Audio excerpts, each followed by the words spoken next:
Ating police report na Nabisto po ng mga tauhan ng isang lalaki na nagpakilalang pulis habang nagpapatrolya sa barangay Santa Lucia, Urdaneta City, Pangasinan.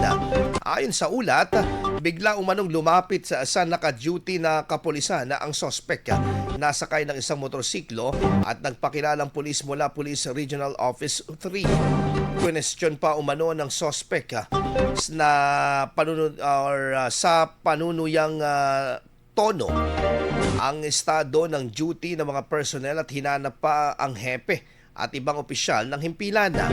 Nang hingaan ng PNP identification card, wala umanong maipakita ang suspect at sa halip driver's license lamang at Department of Agriculture ID ang kanyang ipinakita.